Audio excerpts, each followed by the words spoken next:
Live. Let's make sure that's actually the case over on Rumble, of course. Unpause and repause. Of course, we have to do that every day. We've got the Newark incident. We've got to talk about that. That is a fairly major news story, and it's also fairly concerning.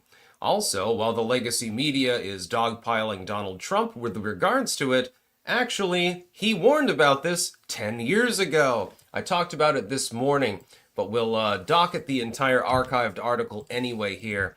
I forgot to put my docket in. It'll only take me a minute, so there's no real problem. We got to talk about NPR. They're whining about Donald Trump. Oh my god, he's attacking our press freedoms. Yeah, that makes a whole lot of sense. You've been independent for such a long time. MERS in Germany has failed to secure a majority, falling short by 6 votes, so we're not exactly sure what's going to happen with German politics at the moment, just to be clear. We've also got to talk about self-driving cars. The legacy media is now pushing them, which is ironic because they've got Elon Musk derangement syndrome, but at the same time, they're pushing self-driving cars. Student loan repayment has begun anew. Finally, it should never have been suspended in the first place. Made sense for a short period of time during the lockdown-arist period. After that, should have been suspended. We've got self-deportation funds. Yes, Donald Trump is wanting to pay $1,000 to people to self-deport. By the way, in some third world countries, that's about a year's salary, just to be clear. And a Soviet spacecraft will crash to Earth this month. We're not exactly sure exactly where it's going to hit or what day it's going to land on, but it appears that that's going to actually happen. So yeah, we've got all sorts of crazy shit to talk about. Last beacon, please stop spamming the Rumble chat. I will have to mute you for 5 minutes if you continue. If you want to send a super chat, that's one thing. I don't like it when you repeatedly spam the same thing. It is effectively nothing more than a heckler's veto. I have warned you before about this. Cover the UW takeover. Yes, I did see that. Washington.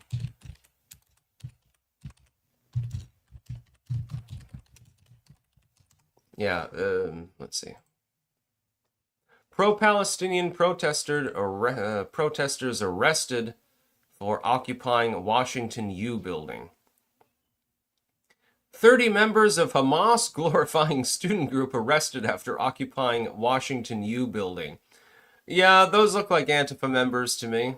This doesn't really particularly surprise me. This happens all the time.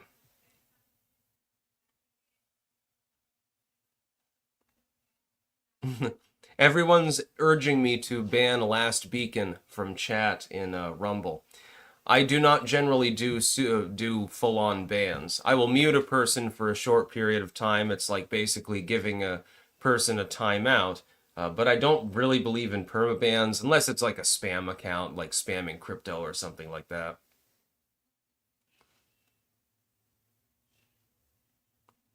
So yeah, we've got a lot of news to talk about. First, I wanted to get to the Newark news. Newark, New Jersey, one of the busiest airports, by the way, on the East Coast. It's relatively spit-shined, actually. It's fairly navigable and reasonably well, made and so forth, and is a major hub for a lot of travelers. As of this morning, hours ago, when I made my first video on the topic, after a week of service delays, they already had almost 1,000 cancellations, actually. This, apparently, is the result of somebody inserting the wrong floppy disk into an old computer. It appears that they're using computers from the 70s and the 80s, along with literal tape drives, to do the air traffic control thing. They are also using paper strips in order to do this. So this is massively antiquated technology. It makes no sense that a modern airport in a first world country would have this kind of system involved. And so people are like, well, I was going to go to this one city, but that other flight actually hasn't been canceled. If there's a seat available, I guess I'll just go there instead. People are shuffling around flights. They're sleeping in the goddamn airport. They're taking ground transit, trains and Ubers and stuff like that. This should not be happening in the United States. And the legacy media came out and insinuated that Donald Trump's cuts to the federal workforce were actually the cause of this happening. And I pointed out this morning, Donald Trump was warning that our airports were outdated and dilapidated in 2015. There is literally a quote from him. He's like, oh, I went to Dubai and I went to Beijing and stuff. The airport's big and beautiful, in Trump's own words, literally. But then, you come back stateside and everything's all fucked up. Now, there are exceptions. There are some airports in the United States that are perfectly modern and functional. But a lot of the bigger hubs are not. Newark, JFK, LA, a lot of these airports have not fully modernized. Yeah, let's find somebody, some techie, some 20-year-old acne-scarred techie, who is capable of repairing this computer from 1978. I'm sure that they've been trained in doing so.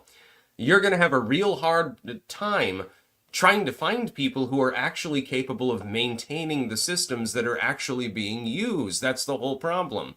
That's only one part of the problem, but it's a big part of the problem.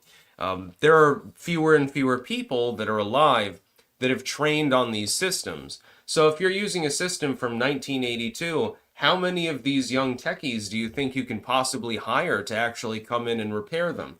That's not Donald Trump's fault. He doesn't even use a goddamn computer. He knows not what he's doing.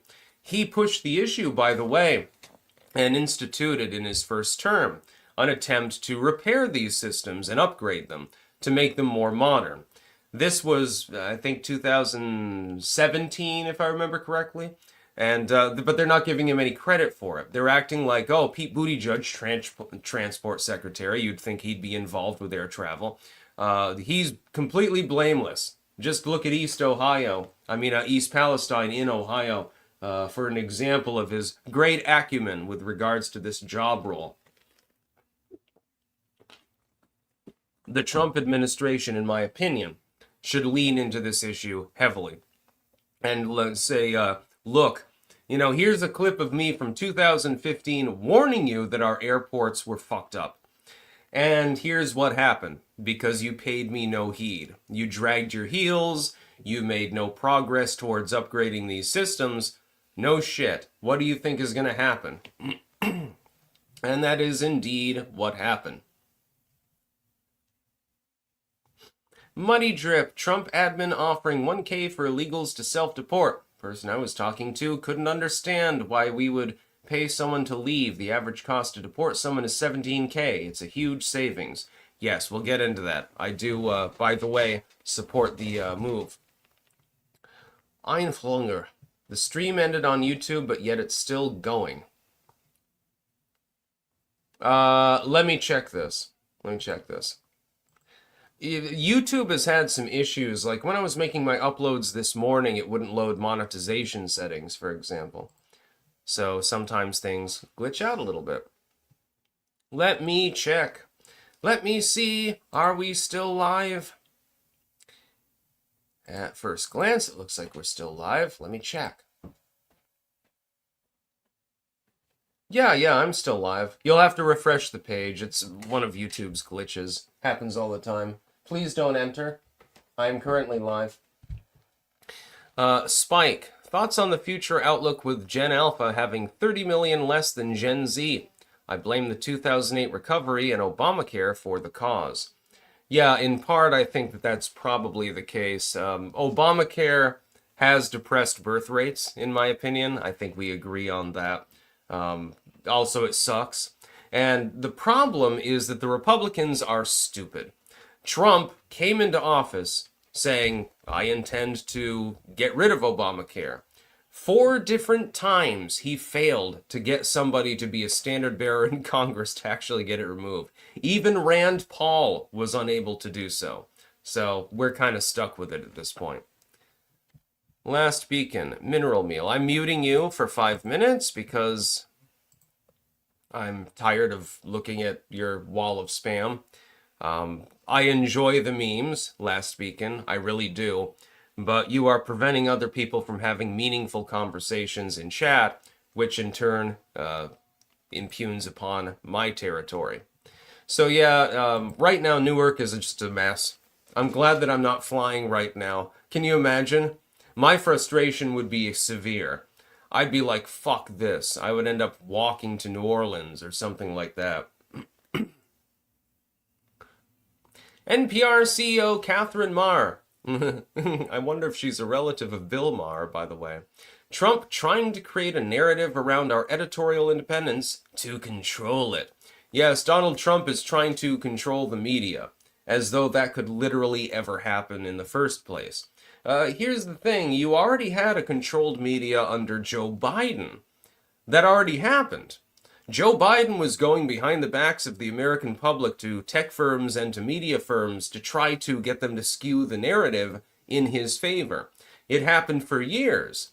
Donald Trump can't even basically get an interview with most of these firms. So, I don't know, what gives here? Seems a little bit suspicious now, doesn't it? NPR whining about this because Trump is trying to strip them of federal funding.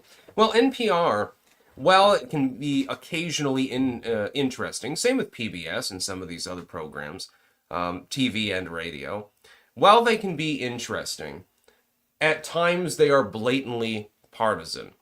They are generally partisan. They're going to support the political groups that want to give them more money. This is just the way that federal bureaus work.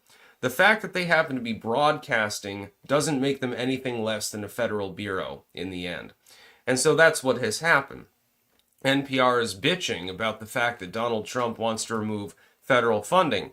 Which is funny because years ago they're saying, well, only a tiny amount of our money comes from federal funding in the first place. Okay, well then you won't miss it. There's no problem now, is there? I seem to recall that from the first Trump administration, or even the end of the Obama administration, I think it was even being discussed. Well, we're only getting like 3% of our funding from the federal government. Well, you can do without it then. I mean, just take a pay cut of 1% or something like that. Oh my God, that'll really hit you hard. Yeah. No, Zeta Reticula. C-SPAN actually is independent. Most of the content is literally just recording proceedings of Congress and stuff like that. So I would fund C-SPAN. But NPR, while I enjoy listening to it sometimes, is clearly politically biased. Insofar as they have any political bias at all, they should not be on the air. By the way, I would point out that all of these groups don't give even time to smaller parties, the Greens, the Libertarians, the Constitutionalists, and so forth, even hell, the Communist Party of the United States. Technically speaking, they should be given equal time as well to air their grievances. I always wish that communists talk more and listen less because they're so stupid that they'll hang themselves basically with their own words. Johnny Walker has a good point. C-SPAN hasn't been relevant since prank calls went out of fashion. I believe that somebody called up and said, I think it was on 9/11 actually, if I remember correctly, or was it Katrina, one of these major disasters. And they said that it was the result of a blast of wind out of Howard Stern's ass, actually.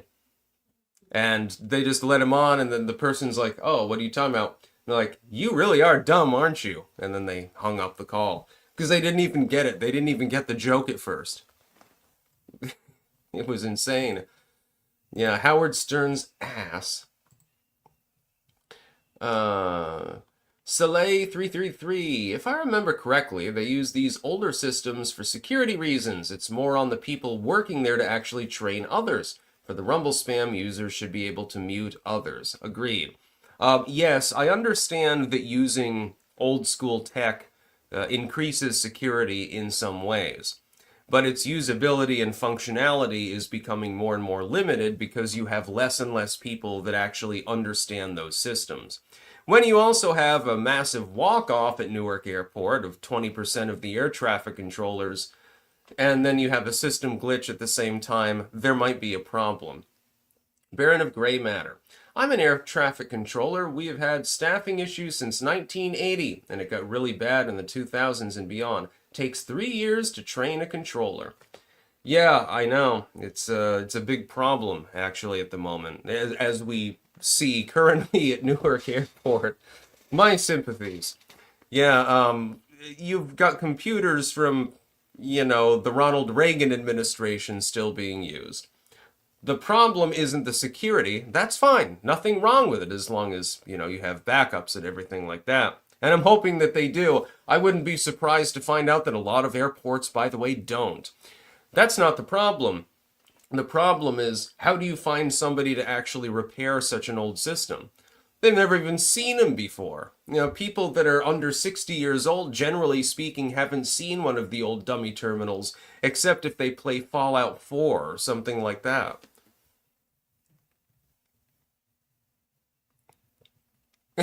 Johnny Walker, if we could mute each other, it would stop me sexually harassing anything with a pulse and a few without. Oh, God. By the way, we've got Germany news. Merz fails to be elected German Chancellor in first round of voting. Mein Führer, the Chancellor. German conservative leader, Friedrich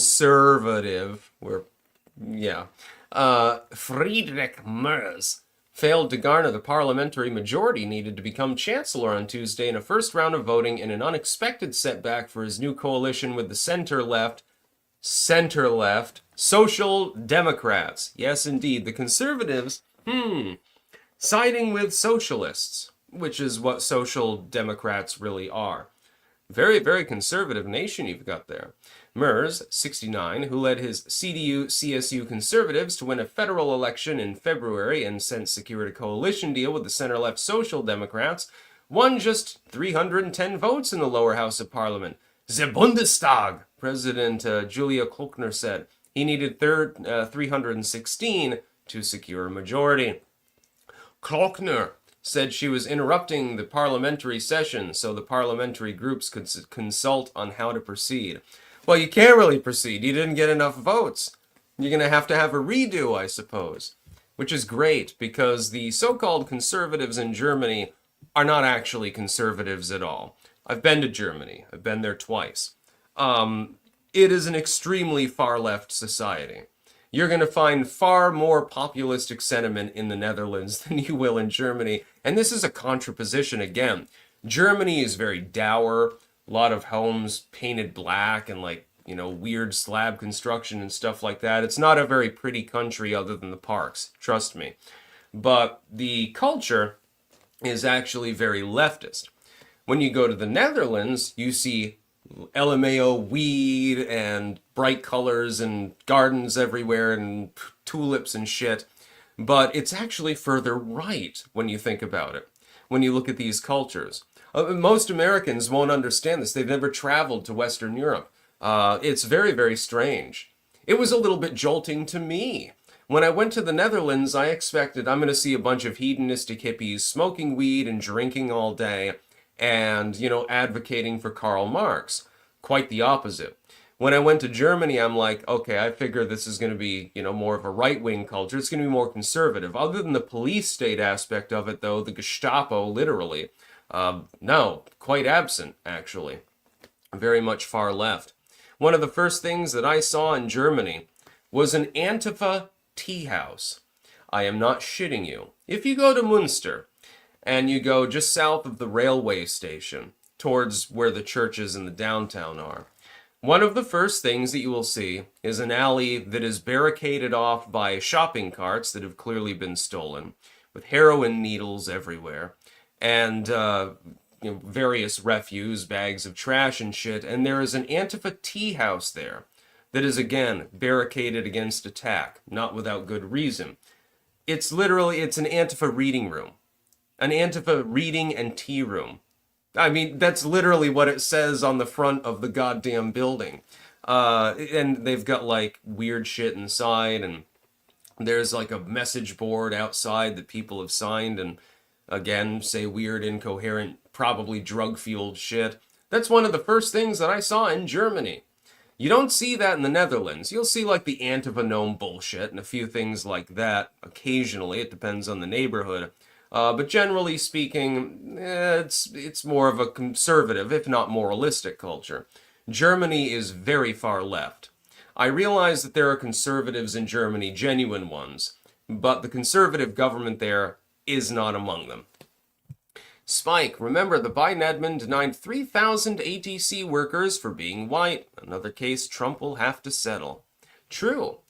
King of Biltong is there. That means that after we get to these next two super chats, we're going to have to eat some Bovrite. That's what I'm talking about. Maybe I'll salt it even more with JD's urchin salt.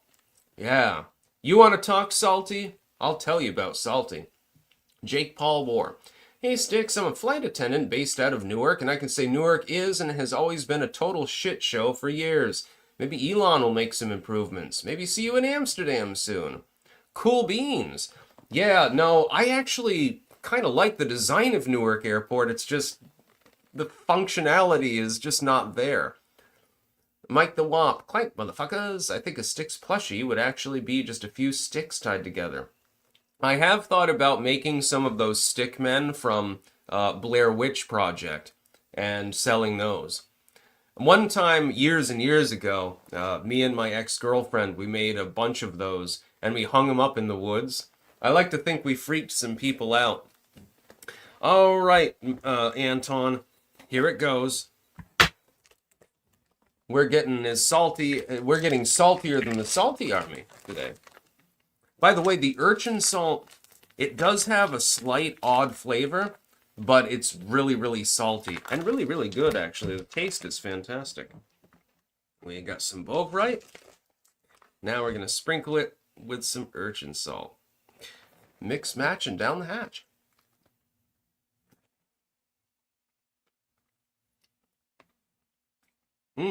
Yep, still delicious. I like salty foods sometimes. You'd be surprised about what I can eat. Yeah, it's delicious. Actually, that goes really well together, come to think of it. We'll put those both in a soup. That's not bad, actually. I mean, it is a little bit too salty, but the flavor is definitely there. Speaking of Anton, let's get to our sponsors.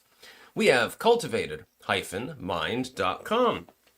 You can get now Doggy Dose. This is for your doggo to improve their overall health.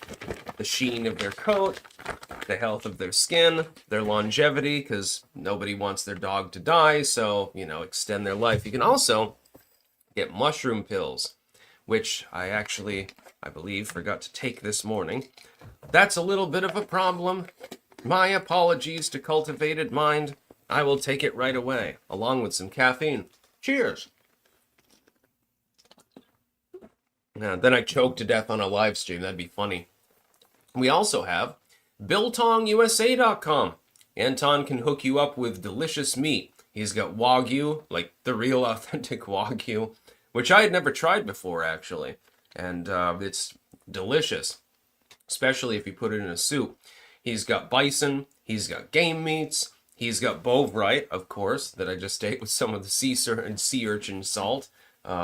Very salty, but very delicious. Bovrite is definitely the best of the three, but he also has Marmite and Vegemite, so, whichever one you happen to want. Use code STICKS, by the way, on all of these sites for a discount. And finally, we've got jamandbean.com, JAMNbean.com, the home of Clank Blend Coffee. That's what I'm talking about. I'm going to miss you. I'm going to have to crack this open fairly soon because the other coffee is pretty much run out. So, unless I get a resupply, I am desperate for it. I will run out of Clank Blend. It's also got teas available as well, and they're absolutely delicious, let me tell you.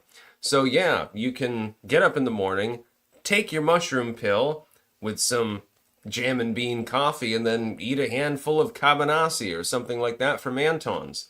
We got you set up. Clankers are definitely eating well. Let's put it that way. Johnny Walker, pour beer on a steak Wagyu.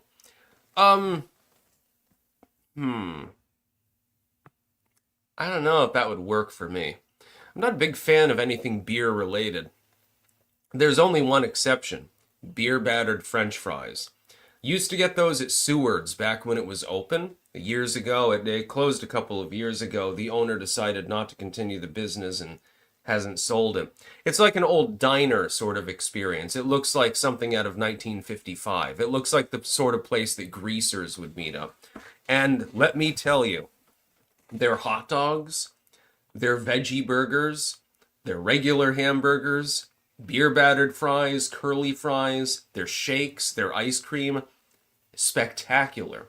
And some people didn't like them, but I personally, I had a soft spot for it. We used to go over every weekend with my grandfather, actually, even before we moved here, and we would go to Seward's generally, or the Kong Chow. Sadly, the Kong Chow is a pale replicant of its former self at this point. I don't even know that they have a dine-in option at this point. Used to be great. We knew the family that ran it, and their food was spectacular. Their mugu gai pan, oh my god, you wouldn't believe it. And they were very, very friendly, and I hope that they've reestablished a business somewhere, although I don't know where it would be. They tried to relocate to Burlington. It didn't really pan out, and I think they just basically sold it off, sold the franchise. Then for a while, a Vietnamese couple actually was running the Kong Chow. They renamed it the Kong Chow Fusion. And it wasn't bad. They actually expanded the menu, and the food quality was still reasonably good. It wasn't quite as good as it had been, but it was good. For what it was worth, for what you were paying, there was no problem with it. But then the last time I went there, and this will be the last time, because it was just literally sad, because I have childhood memories of going to the Kong Chow. You've got this dark, undecorated room filled with like boxes and stuff, and all the old decorations are just sort of tossed to the side. It was unheated, virtually unlit, and it was takeout only. And it almost made me cry actually when I saw it, because I'm like, oh, this restaurant was so good back in the day. And it'd be packed at night, by the way. It'd be 100 people, it'd be a standing room only. Yeah, it was really, really sad the last time that I went there, so I'm not going to go back. Hell, I don't even know if they're open any given week. BW, why is everyone mad about Last of Us? It's true to game. I don't know anything about that. Robo Guy, Mike Johnson and Thune should be removed. They won't stop or defund the judicial overreach, and even Mike just came out saying judge impeachments are unlikely. We need actual leaders, not cucks. Yes, we need to remove certain members of the judiciary at this point. They're acting as though they are judge, jury, and executioner. Well, you're not. You're just the judge. And that's not the way you're supposed to be acting. So, yes, judicial activism needs to be suppressed. And not for political reasons, just for legal reasons. That's not what the Constitution proclaims should be the role of the judiciary. They're supposed to have wide latitude, but not quite that wide. Big L. Matt Walsh had a good monologue about Shiloh Hendricks. At least it's getting some coverage by Conservative Incorporated. Yeah, Shiloh Hendricks did nothing wrong. Just saying. You're getting charged for saying the hard R.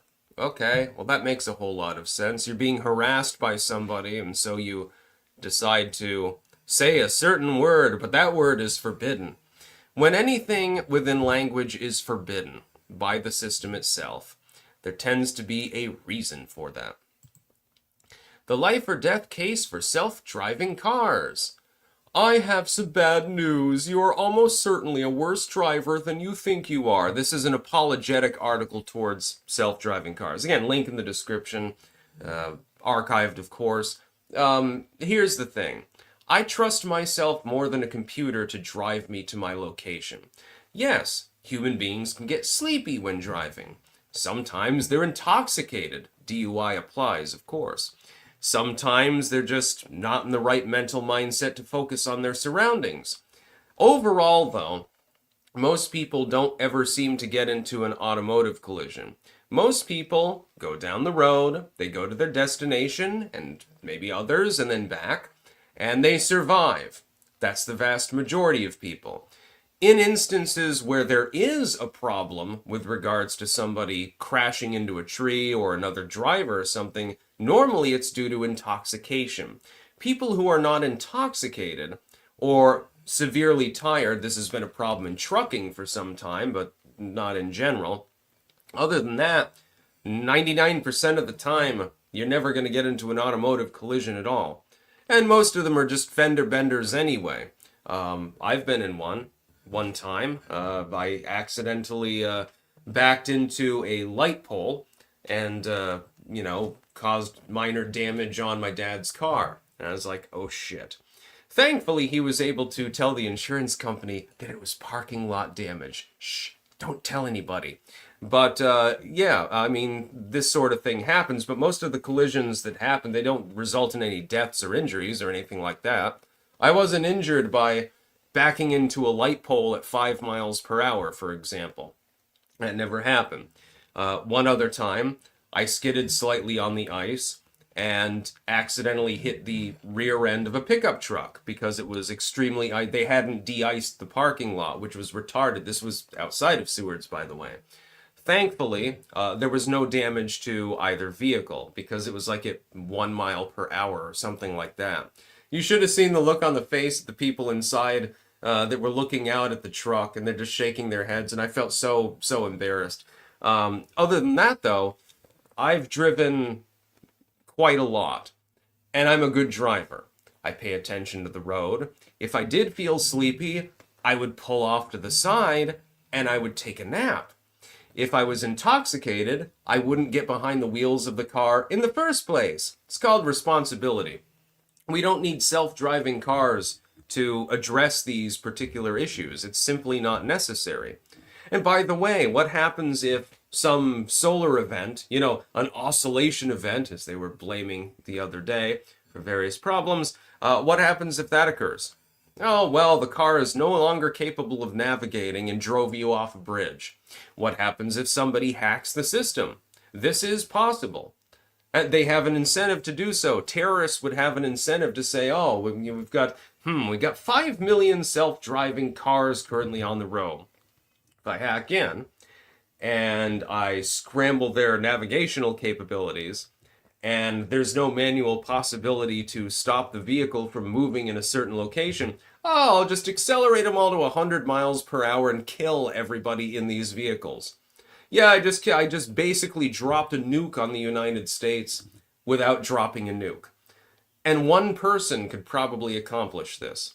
Just one infiltrator or one really good hacker could probably do this. You are asking for so many problems. And it doesn't just involve people who would have self-driving cars. It also involves people on the road who might get hit by those cars if they are ever hacked. If terrorists or hackers or even goddamn trolls decide to take over a vehicle, you could be the casualty. Oh, yeah, I got rammed into at 80 miles per hour. Boy, oh boy, am I sure glad that I had a self-driving car. This could actually happen. It is a feasible event. In fact, I would say, arguably, an inevitable event, because there's a reason why people would want to do so. We killed 5 million people and caused hundreds of billions of damage and infrastructural damage in the same day. Well, that was quite effective now, wasn't it? Be like 10 9/11s, dude. Sir Thomas Drake, first bag of Clank Blend ordered. Cheers! That's what I'm talking about. Yeah, the Clank Blend coffee. Jam and Bean had sent me 3 prototype coffees. Blends 1, 2, and 3. And I chose Blend 2. It was the smoothest. It had the richest flavor. Blend 1 was good. Don't get me wrong. I mean, all 3 of them were good. Trust me. Blend 1 was a little bit more bitter, more smoky, and I like more of a sweet and smooth coffee. And Blend 3 was really good. It's just, it wasn't as robust. So I chose Blend 2. And I'm glad that I did. And apparently other people are glad too.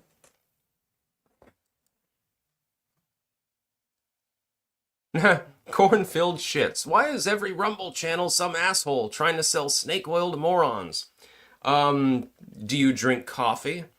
Because if you're going to buy Folgers, you might as well buy my blend because it's far better. Yeah, they try to cast it off as a life and death case. And it's like, what the hell are you talking about? Adonis Adams, Razor's 2015 defense debunks a relationship that year, but doesn't rule out early contact. Eve's credibility is weak, but I'd sleep easier if he cleared that up. I've got issues with Smash, but he didn't commit libel. I am Team Razor Fist on this. And I guarantee that in the end, I will be borne out as being correct on this issue. Razor Fist is not screwing teenagers or anything like that. He's not doing that. He's not abusive. He's quite the opposite. I've had interactions with him on DMs and stuff like that. He's not the kind of person who's going to do that sort of shit. Mike the Womp. People who call each other the N-word all the time get mad when someone of another color does. Sounds racist. You can't say this because of your color, but we can. Yeah, that's been a perpetual point. Just think about the term cracker or honky. I'm a cracker. I'm a honky. Yeah, who cares? If some black person calls me honky or something like that, it's going to make me break down in giggles. It's not going to offend me at all, dude. Who cares? Student loans, by the way, are back online. Student loan borrowers in default begin facing debt collections. Move comes after Secretary of Education, Linda McMahon, said the Biden administration misled borrowers. Yes, indeed. Millions of people now, sadly, find out, hey, the Biden administration's capability to nullify your debt for absolutely no reason, even though you took it out voluntarily, is indeed limited. I expect a court to injunct this almost immediately, and then there'll be further legal proceedings. Another example of our activistic courts. In fact, hell, it might have been injuncted already in the last 24 hours, and I'm just not getting the memo yet. It's entirely possible. If you took out debt, repay it. Don't expect other people to pay it for you. It's as simple as that. Were we all misled, especially us millennials? I'm talking to the people between like 30 and 45 at the moment. Were we misled by the system, the educational system, and in some cases even by our own parents? Yes. Were we foisted enormously high interest loans for, in some cases, worthless degrees? Yes. Were we misled by the educational system with regards to the salability of the skills that we were learning? Yes, we were misled. But we made a conscious decision to take out the fucking debt. My debt has been completely paid off. Taxpayers in the United States will never pay 1 cent towards what was my education. I dropped a lump of $20,000 a couple of years ago just to eliminate my debt. I did this because I was able, and I did this because I wanted the pride of knowing that I wasn't going to screw anyone over that didn't take out the debt.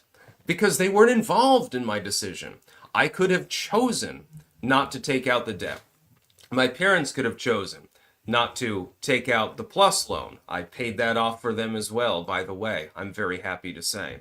So that debt is gone. It's not like I don't have other monetary issues. We can have to travel and get lodging constantly with my legal case.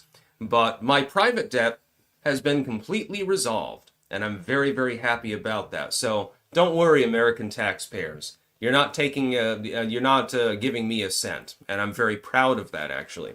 Now, I understand that there are people in poor positions fiscally. I know what it's like. I have sympathy for you. I don't blame you at all. I blame the goddamn government for getting involved in the educational system and driving up the costs to where back in the 1950s, a part-time summer job would pay your goddamn tuition. This has been fact-checked even by liberal groups and been found to be true. Oh yeah, I flipped burgers a few hours a day for a couple of weeks and I paid my tuition. That sounds wonderful. Man, do you realize how much I would have loved that and not had to drop that much money to the federal government to go bomb you many orphans? I would have loved that. That would be great. But that's not the reality.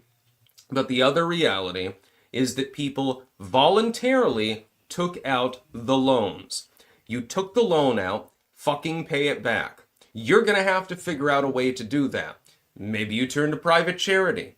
Maybe you turn to your family. Maybe you just work your ass off for a few years. Whatever you have to do, you're going to have to do that. I don't have to do it for you. It's not my responsibility. I paid up my loans. I already did my responsibility. Many of you did as well. It's not that I don't have sympathy. It's that I've got other things that I have to pay for. King of Biltong, if you want to fit in, then sit down and shut the fuck up. Cornfield shits, I don't want this prick's watered down Folgers. Trust me, it's a lot better than Folgers. He's just trolling. He's probably already bought a bag. Who wouldn't? Who wouldn't want some jam and bean? Get some jam and bean, get some Antons, take some mushroom pills. That's all you need in life. Well, that and a roof over your head and, a cot to sleep in. Mike the Womp, luckily I dropped out of college after one semester. Got a job and moved up. Old school. Yeah, I dropped out too. I'm a dropout. I went to UVM for several years. I also went to Castleton State. It's now a university. It's now called the Vermont University, I guess. They changed the name twice since I was there. I liked Castleton better. It's a little bit more chill. It's like less of a cosmopolitan urban campus than the one at UVM. So, like less decorations and gaudy shit and fraternities and stuff like that, but it's more calm and closer to home by a long sea mile, quite literally. But yeah, I went to college. I've been classically educated. I just didn't finish it out because I overdosed and I couldn't take the stress. I was getting derealization all the time and couldn't focus on anything. In the last few weeks that I was on campus, I just sat in the dorm room all the time, barely even eating, and I didn't even go to class. And yeah, but I still got an education. I got educated enough to make enough money to pay off my education. That's basically what matters now, isn't it? CJ, you're probably never going to be able to have kids. If you've had an abortion, your chances go down a lot on top of your age. I don't know who you're actually talking to, because, I can't have an abortion. I'm male. I don't know who you're talking to. Let me see. Oh, to Jenny, yeah. Money drip. Didn't Obama mess with student loans, creating the problem we are in now? If you're not smart enough to understand a contract you're signing, maybe you're not smart enough to vote. No, the problem predates Barack Obama. He made the situation worse, but it predates him. Dates back to the 70s, actually, and the creation of the Department of Education and the injection of massive federal and state funding into colleges and universities. The colleges and universities didn't actually pass that on to the more impoverished students that otherwise would not be able to go to college. Instead, it built sports stadiums and theaters and women's studies annexes and things like that. That's what happened.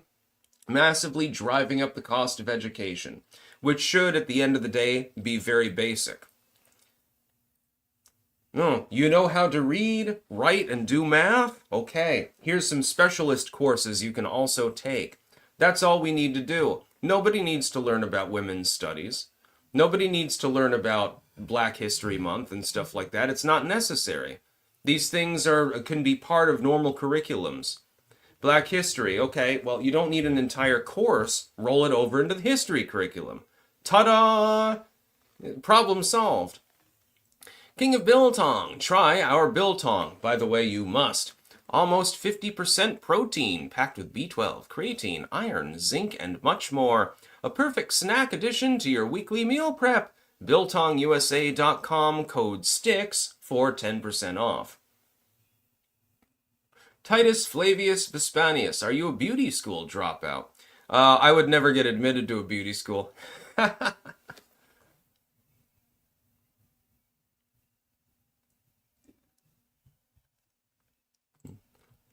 Nah, I went to the school of hard knocks. By the way, Joe Biden tried to make elements of the student loan debt forgiveness race-based.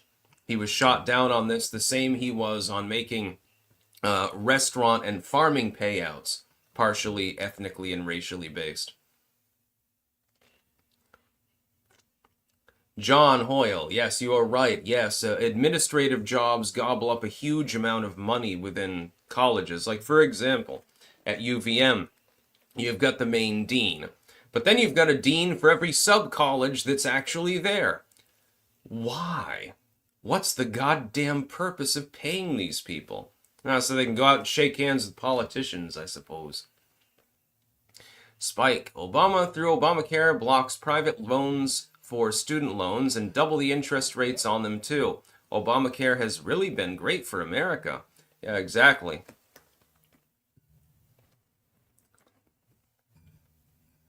El Hasler.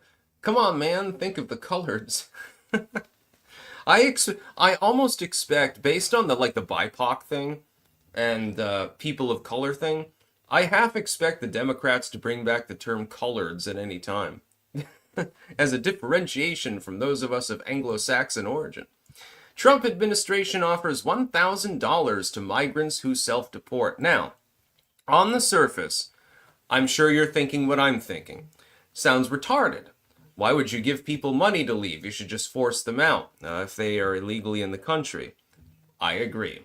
But it takes a lot more than $1,000 to actually deport a person.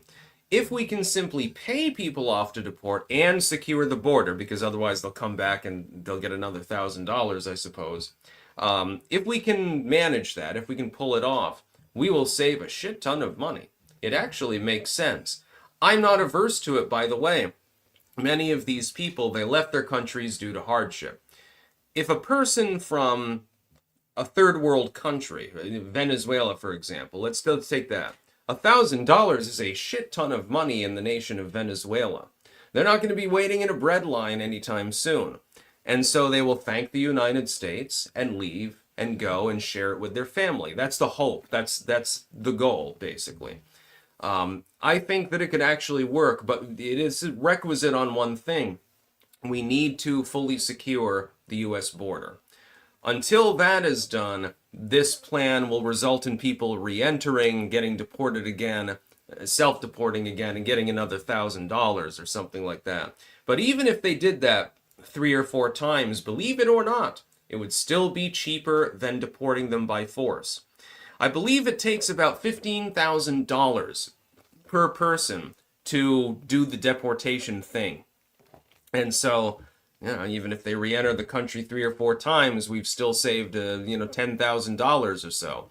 So I don't really have a problem with it. I don't begrudge them at all. They came to the country because the federal government told them it was okay, basically, under the stupid Biden administration. So, just, let them in. Let them come back several times and get their $2,000 or $3,000 and just call it a day. Give them some free hamburgers too. We'll give them some gift cards or something. That would be hilarious. I believe in being kind to other people, but there are limits to kindness.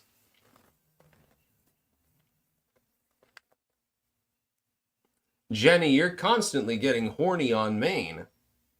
Zachary Hughes, costs $17K to deport. Giving them $1K to do it themselves is a bargain. If implemented correctly, could work. Oh, $17K. I thought it was closer to 15. Yeah, you're saving money. They're deported. You can allocate some of those extra funds that you're saving to the wall to keep this problem from happening in the future. Everyone wins. And they're giving that remittance to their families. Even if they come back in several times just to self-deport and get more money, I'd rather pay $3,000 to deport someone than $17,000. That seems like a bargain. Shouldn't have to pay anything in the end, but you've got to be pragmatic. You've got to think pragmatically.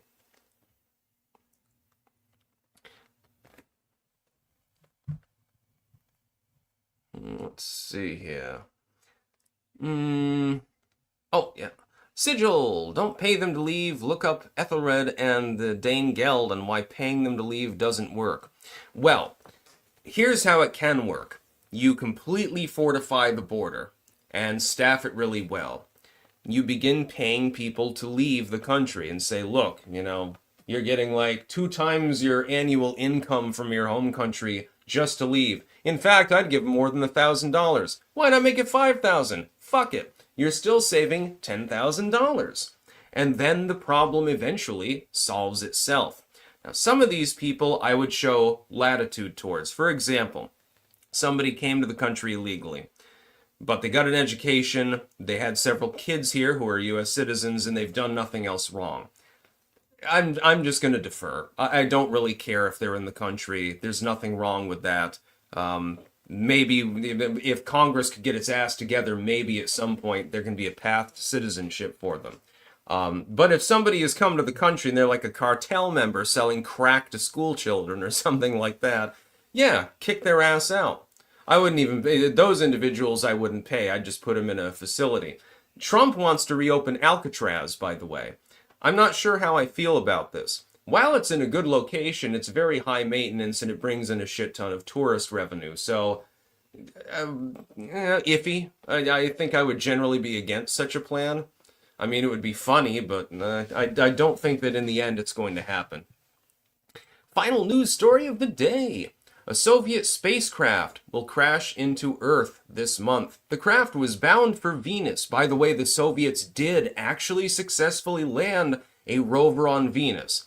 Lasted about 5 minutes before it was completely melted by sulfuric acid, but it did manage to send back some photographs. You know, the Soviets managed to get to Venus. It's actually a big accomplishment. The US has never sent a rover there, to my knowledge. The craft was bound for Venus, but has been stuck in Earth orbit for more than 50 years. This was a failure to launch. The spacecraft, dubbed Cosmos 482, is predicted to re-enter Earth's atmosphere on May 12th, according to a spokesperson for the U.S. Space Force, which is funny. A different calculation by satellite analyst Marco Longbroek at Delft Technical University in the Netherlands predicts re-entry on May 10th. So we're going to see whether the Dutch or the Space Force have better calculations. By the way, it would be like my ultimate wet dream if this satellite crashed down right in the backyard. Because that would be like winning the lottery. Can you imagine how much people would pay for a chunk of a 1970s era Soviet satellite? Even in bad, degraded condition because it just smashed into a rock or something? Man, that would be great. It's probably filled with radiation too, you know, it is 1970s, so maybe I can just eat components from it and die or something like that. The exact landing site won't be known until shortly before impact, but it's unlikely the probe will hurt anyone or even land in a populated area, says astronomer Jonathan McDowell of the Harvard-Smithsonian Center for Astrophysics in Cambridge, Mass. It is alarming, but not end-of-the-world alarming. Cosmos 482 launched on March 31st, 1972, as part of a two-pronged mission to Venus. It and its sister craft followed the success of Venera 7, whose 1970 touchdown on Venus, that was the one I was referencing, marked the first soft landing on another planet. The first launch, earlier in March 1972, sent a probe called Venera 8 to land on Venus, where it lasted nearly an hour. Oh, okay, well that one was obviously a little bit more robust than the first fucker. The second launch didn't go so well. The upper stage of the rocket didn't fire correctly, and the craft never got fast enough to escape Earth's gravity. The rocket and the craft meant to carry the lander to Venus split into several pieces, two of which re-entered Earth's atmosphere in the early 1980s. So there is, the descent vehicle is still up there, and now it's coming down. Man, I really, really, again, wish it would crash into my backyard. I don't even care if it crashes through the roof. That kind of soft landing, maybe it'll be more intact and worth more money than the house is, actually. So that would be quite funny. It's pretty funny. Imagine if a meteor lands in your lawn. You know, there have been cases where, you know, a chunk of meteor or asteroid lands in somebody's lawn, and it's like, you know, decorated with olivine and shit like that. Sometimes they slice it up, they can sell it for like $3,000 a slice. So you've got a real gift from space if that happens to you. But yeah, the Russians actually, in that period of time, I have to give the Russians credit because of the Soviets credit, because of the system in which they worked. While the United States became much more technologically advanced, when the Soviets fixated on something, they tended to launch ahead quicker. So in the space race, they were the first one to put up a satellite. They were the first ones, and the only ones to this date, to Venus, and so forth. We got to the moon first, but that was because it was a reaction to the Soviets and the various successes they had already had. Look at the Charkov-Chenka. The United States in the 1920s attempted to build a vehicle to traverse Antarctica. They were unsuccessful in this endeavor. The scientists involved, for some reason, decided that tires were better than treads, for example. That was a little bit of a mistake. The Soviets looked at that basic design years later and said, well, if this is modified somewhat, we can easily create something that will house the scientists. And they were successful. They made what's called the Charkov-Chenka.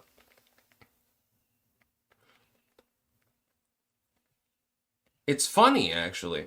The Soviets were no slouches. The Russians today are no slouches. Look at the Armata tank.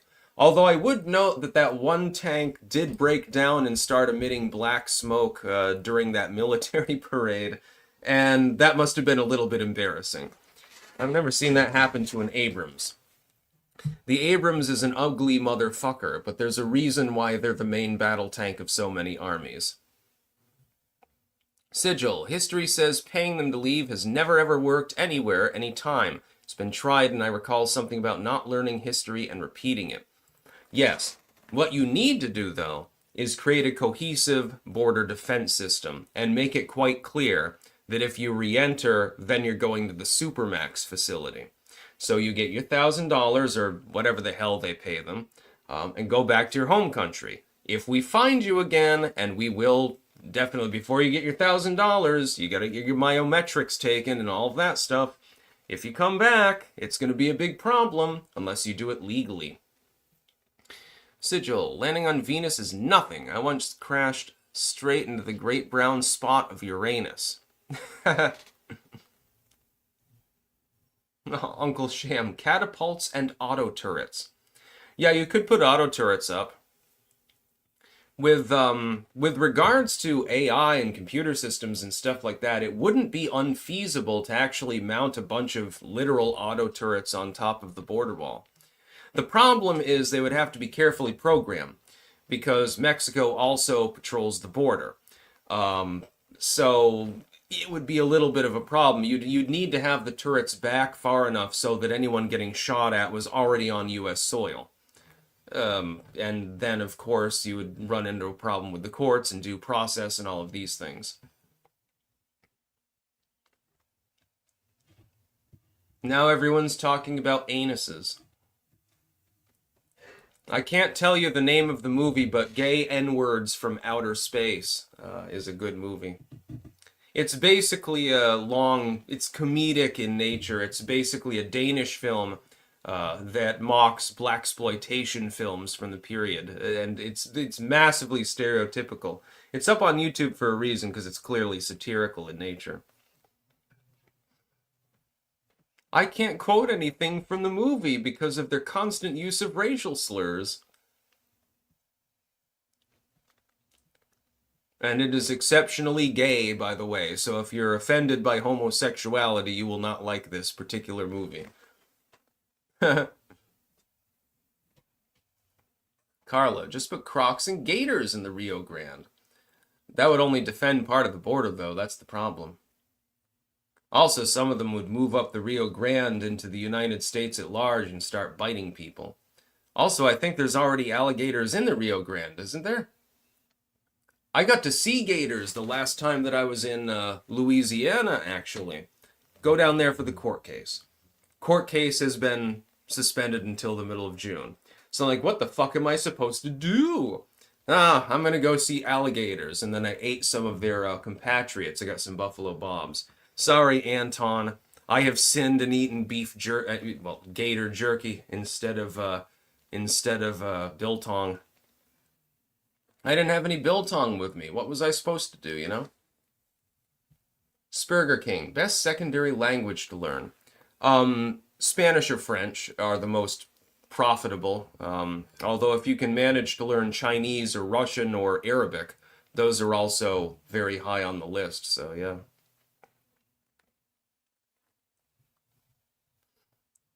I know a bit of Dutch and a bit of French, but I'm not even conversational in any language other than English. Richard Vernadow, Sticks, would you put ketchup on gator jerky? Um, it doesn't it doesn't need it, but it would be palatable, I think.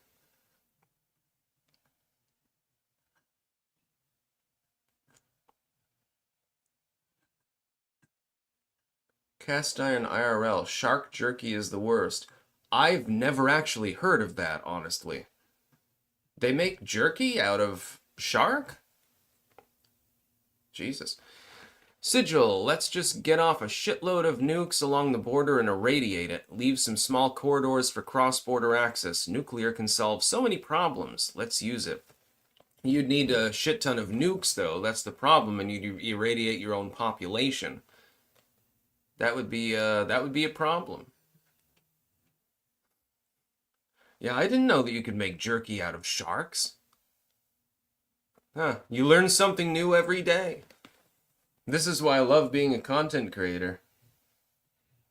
Shark jerky. Cygnus, salmon jerky.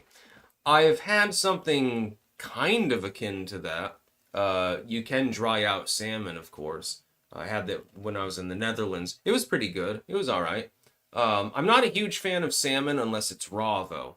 I really like lox, and I really like the salmon that's put on sushi. You have to use some ginger, a little bit of wasabi. I just wish that more places used real wasabi, because most of it is made with American horseradish. And if you eat too much of it or the wrong way, it'll go right up your goddamn nose, and your nostrils will burn. The real authentic Japanese wasabi is made differently. It's made with a different plant. It's a water horseradish, actually. It's an aquatic plant. That's the authentic version.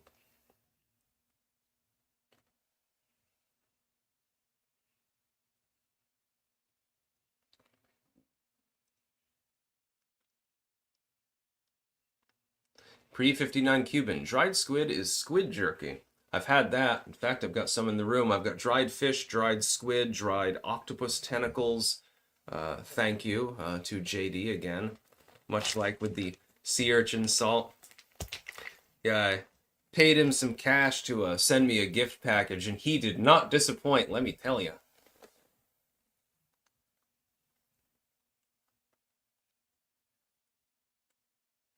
Richard Vernadow, Sticks, are there any rattlesnakes in Vermont? There is one den in western Rutland, actually, not far from where I am right now.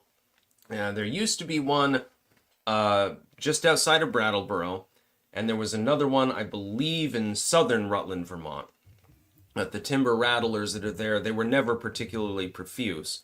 And of course, they get predated upon, and people will kill them. So, to my knowledge, I believe there is only one den actually left. And that area is fiercely protected for that reason because they're critically endangered in the state. So, no touchy the rattlesnake. Sigil, remember the 20th century nuclear tests where we set off over 1,000 nukes in the desert over the course of decades? We were fine after that. We can salt the border with radioactive cobalt. The British attempted to do that. It was a failure, generally speaking. And it wouldn't stop people from coming across anyway because they'd only be crossing the general area for a short period of time.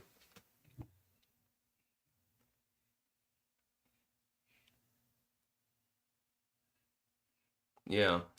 I don't think that it would actually work. I don't think it would be an actionable plan. It's better to simply double the border defenses, so continue your bollard construction, and then have a secondary fence behind that.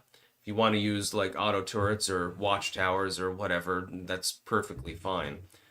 Overall, it should be fairly easy to keep people from physically invading your country. Most countries that are well established at least make an attempt to do so. The United States under Biden, of course, didn't really give a shit.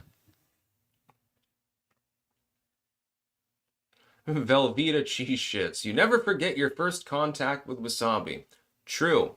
Yeah, the first time I ate sushi was when I was 16, actually.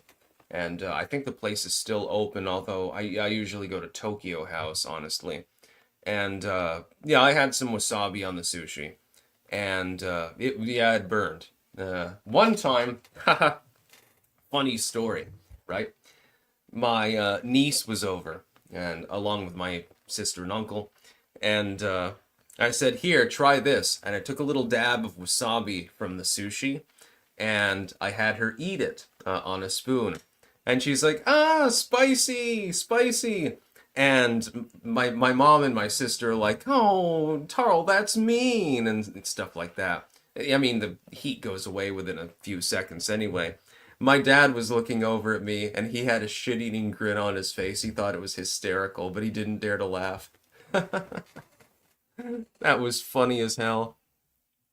If the nuclear material doesn't kill them, then it'll make them incredibly easy to identify because they have radioactive cobalt in them.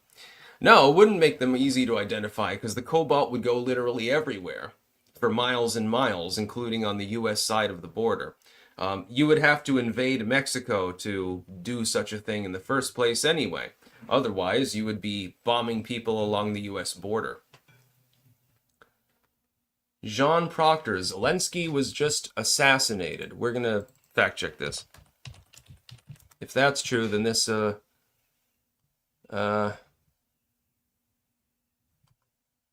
I have a feeling this is troll, but yeah, I'm not seeing any news about it. Anyways, I'll be right back. We'll go a little bit longer today. I mean, if that story is true, we're definitely going to go quite a bit longer. I don't think so, but I will be right back. I do need to use the potty.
All right, everyone. It appears that Zelensky has not actually been assassinated.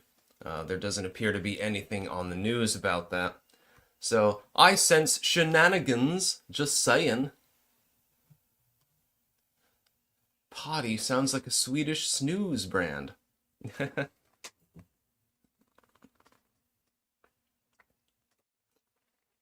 I mean, it's entirely possible. Zelensky and Putin are both in rather unenviable situations. Gotta understand Eastern European geopolitics. In those cultures, it's not the same as it is in Western Europe or in most of the Americas. If you appear weak at any time, you can get screwed over by your own underlings. They'll stab you in the back, remove you from power. You get killed, you get gulagged or something like that, or exiled. This is something that Trump, by the way, understands, but Biden never did understand, because he never did business in those countries or was actually interested in being there for the most part. Other than sending his son to Ukraine, so she should have had some familiarity, but of course that was too much to expect from someone who clearly had dementia. Geoff, what Sleazy been up to? Any idea? He's still making videos, I believe, on Rumble. He got kicked off of YouTube. Why would anyone get shit on their testicles? I have no idea what you're talking about, dude. Myself, I have never had that problem. Sean Smarts, now I want a dragon roll. If you are ever in Rutland, go to Tokyo House. They have dragon rolls. Get the black dragon roll. Trust me. Oh, those are delicious. Yeah, it's a really, really well-made sushi by people who are actually from, by the way, Japan. It's not this bullshit that comes from the United States in a gas station or something like that. I like eel. I like fish eggs, especially the tobiko, the black fish eggs. That's what I'm talking about. Titus, I've done anal with my ex a few times. Glad we did, because now I know I truly don't like it. That's when I had a bad shit on my testicles. Okay. Richard Vernadow, Sticks, what's the best restaurant, Chinese restaurant in Rutland? We don't really have any fine dining sort of Chinese restaurants. Tokyo House does have foods that are Chinese inspired, though. I mean, we've got Orient Taste, I guess. I don't really eat Chinese food. If I'm going to have a stir fry, I'm going to make it myself.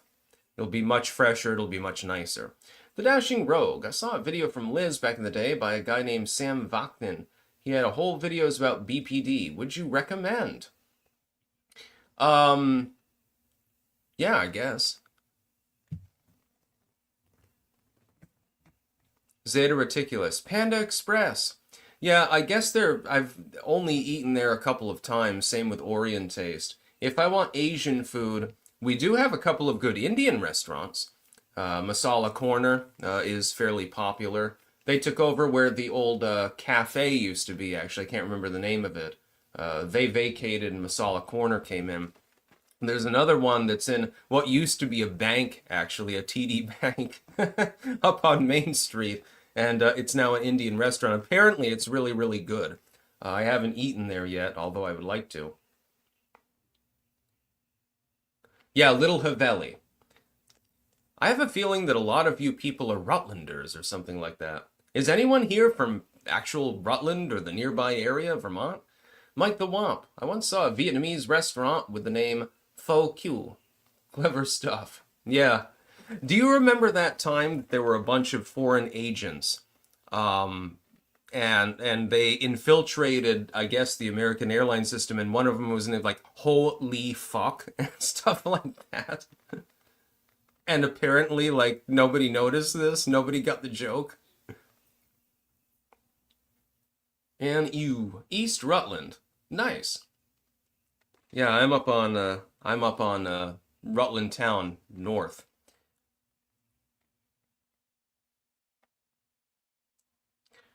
By the way, better than egg rolls, spring rolls.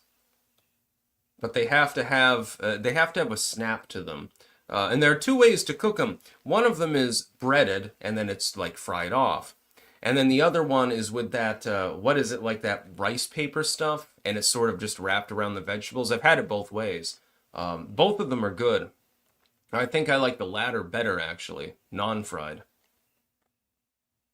Uncle Sham, I'm also north. Lol. Yeah, apparently there are a bunch of Rutlanders around here. Sigilstone, we're in your walls, we're in your walls, we're in your walls. Yeah, Some Ting Wong We Too Low, and Holy Fuck. Those were the names that were given.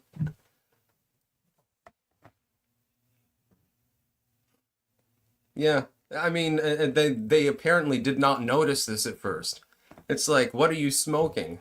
Yeah, yeah, our airlines are really, really safe. Between this and the floppy disks, it makes a whole lot of sense. Totally normal. Treebeard is in Troy, New York. Troy is all right. I've been through there a couple of times. Bang ding ow. At this point, this is now a bant stream. I just figured I'd go a little bit longer because it's fun. You know.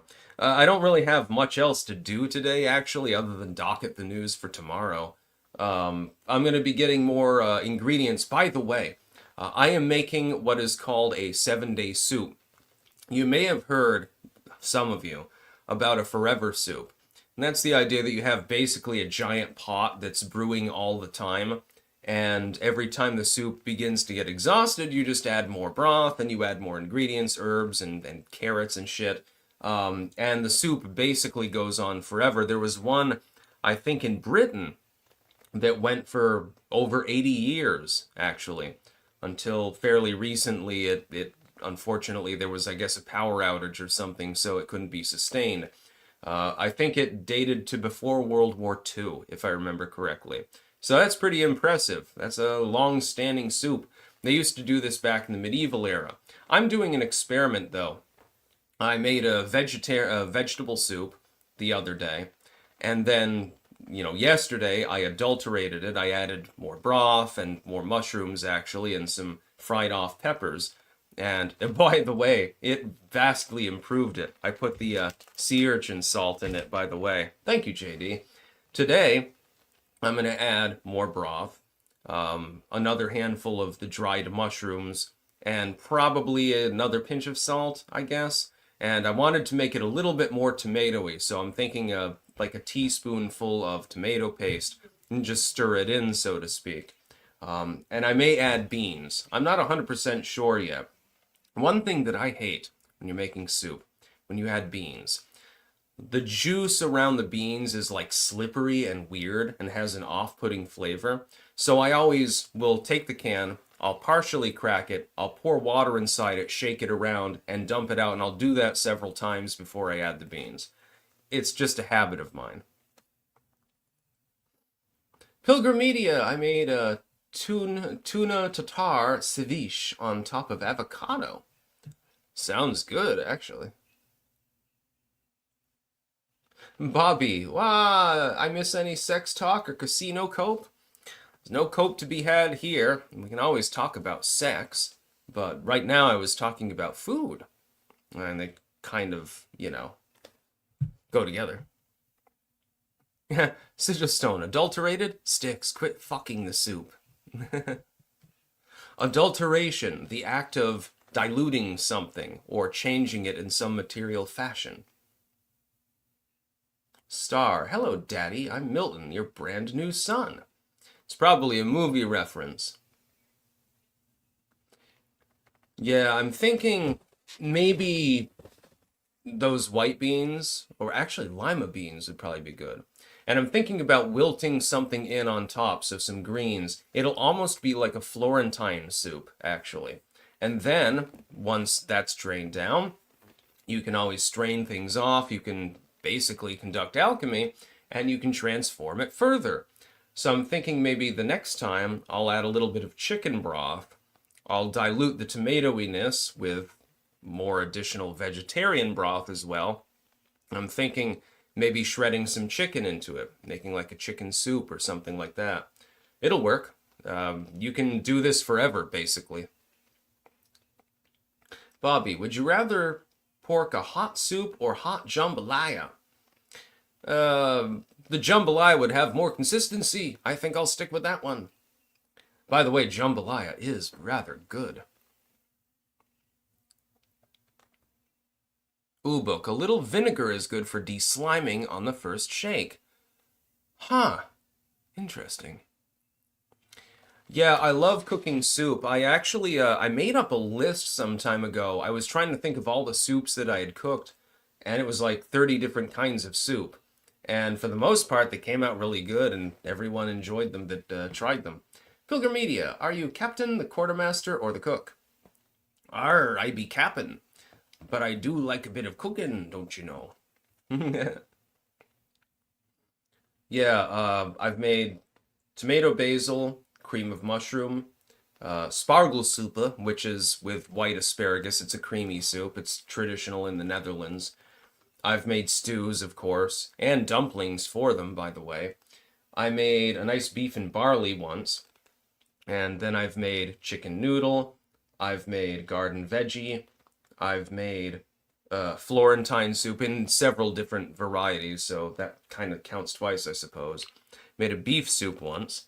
Um, I made what was it that I made the other day? Uh, I can't exactly remember. I made a nice creamy soup. Well, I made a regular asparagus creamy soup too. Then I've made minestrone. I've made gazpacho. And something that's kind of like gazpacho, but it's not gazpacho. I can't remember what the name of it was. And the list goes on and on. I think that I inherited the soup gene more than any other cooking gene. I have made other foods, like I can make a decent shepherd's pie and so forth. Pasta salad, Greek pasta salad. I love that. But mainly soup is what I cook.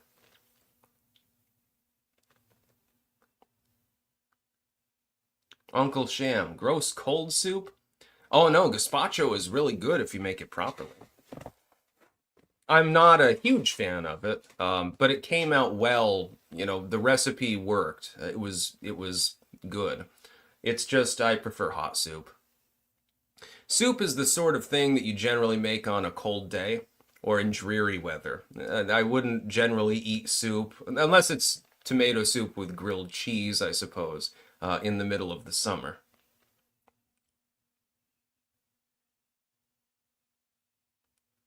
Jenny, I'd rather delegate the cooking now. I'd rather do the growing of the food. Hurts my back to stand at a counter all day. I'd rather teach at this point. I want a classroom on a compound with land to grow. Sounds cool. Myself, I enjoy cooking because it's something that I didn't know that I could do when I was younger. I always thought of it as extremely time expensive and extremely difficult and something that I just wouldn't be able to have the knack for. Then I started cooking. At first helping out in the kitchen a little bit. And then I said, this sounds fun. Maybe I can cook one of these soups. And I nailed it. And then I realized, shit, I can actually cook something that tastes good. And then I just went from there.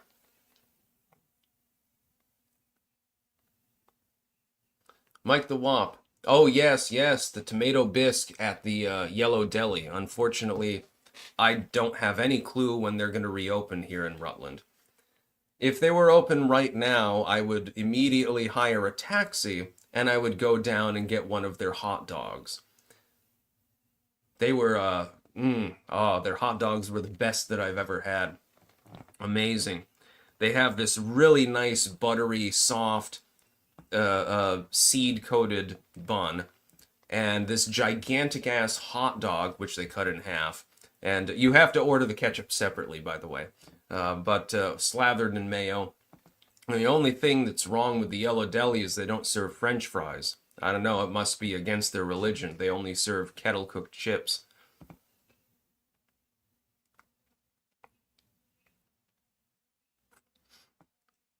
Also, another thing about my cooking, I don't really cook from the recipes. I will look at a recipe, get a sense of how it will taste, get a sense of how it's made, and then I modify it from there. For example, I will always add tarragon when I'm sautéing onions. And that's because the smell is really good, and it potentiates, it seems, and milds out, actually, the flavor of the onions. So I suggest adding a very small amount of tarragon the next time you sauté onions, and always do it in butter, never in seed oils. Mike the Wop, fuck the hater sticks, we want sticks cooking vids. Yeah, no, I've decided not to generally do that, although I would, in the future, when I experiment with a 7-day soup, I'll definitely make videos of it. But with this one, I'm just going to enjoy it myself. The thing is, I have noticed when you're in politics, you get criticism. You get critics and stuff like that. You're wrong, your poll analysis is retarded and stuff like that. Okay, topical things. When you cook, though, it is 10,000 times more vicious. Your food looks like shit. You didn't record it properly. How the hell did you add parsley to this particular dish? Oh my god, those potatoes look like fuck. When I was posting like pictures of the food just on Twitter, I had all sorts of people jumping down my throat. Like, Jesus, I'm going back to the political circle. That's way more forgiving. I mean, it was fun though. The only thing that I ever cooked that nobody seemed to have criticized was the cream of mushroom. I guess I took the picture properly or something. Pilgrim Media, watch Black Sails, most realistic Spanish Maine. Arr. Sigil, the Yellow Deli, isn't that run by a cult? I think Papa Meat did a video on them recently. It is run by a religious movement. I don't know that I would consider them to be an outright cult, but they have some cult-like activities. Yeah. Mike the Wop, that's why I said fuck the haters. Do it for the fans.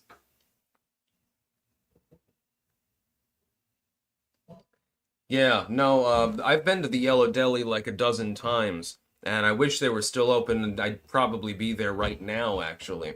They have the best hot dogs I've ever had, the best veggie burger that I've ever had, other than Seward's, which is now kaput, so it doesn't really matter.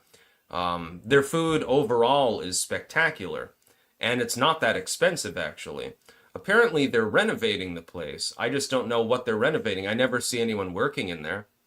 So I suspect that maybe they're not going to reopen at all, and that these people believe that the end times have come or something like that, and they've decided to fortify their defenses or some shit. Rabbit, so why'd you block me? Probably shouldn't ask here. You're not blocked, you're chatting literally right now.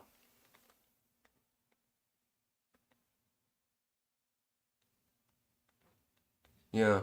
Spoon Clink. The communist Yellow Deli in Vista by my house has delicious food.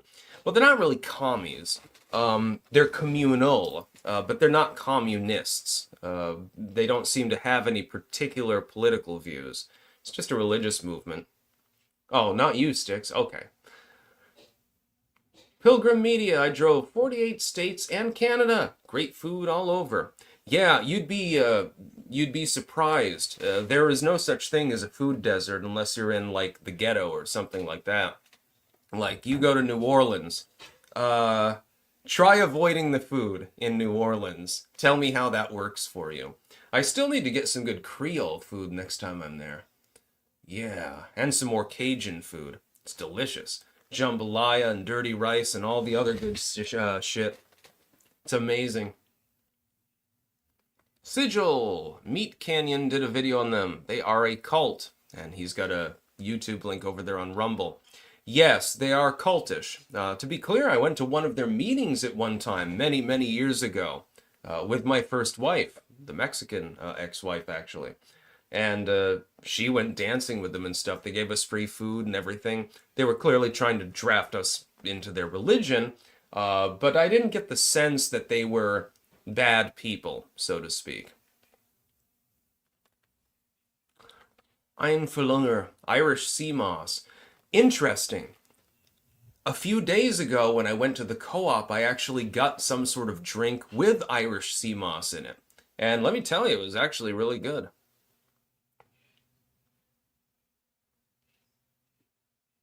It was actually pretty good.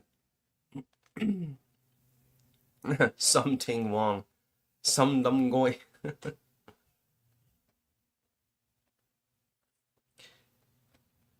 Richard Vernadow, Sticks, have you ever eaten seaweed? Many, many times. Pretty much every time that I go to the Tokyo house.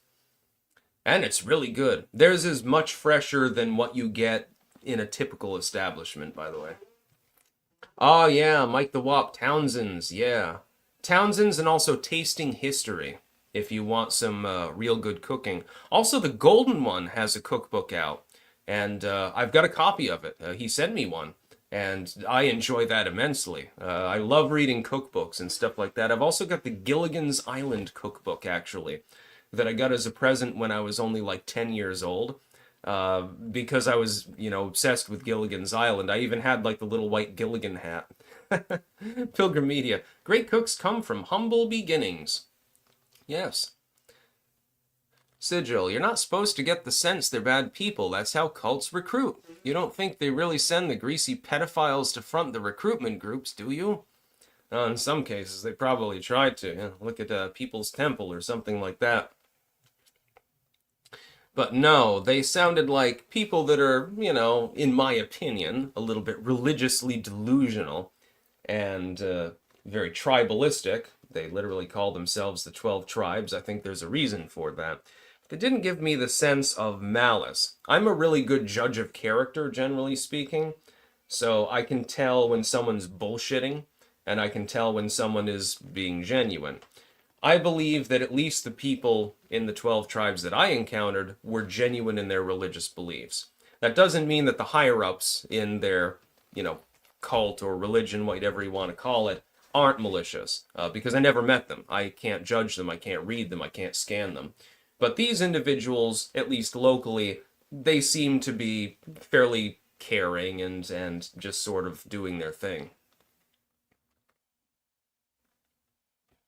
Sigil, watch the link I sent you. They're more than a little kooky. Yeah, it seems like the upper levels of the organization are more than a little kooky.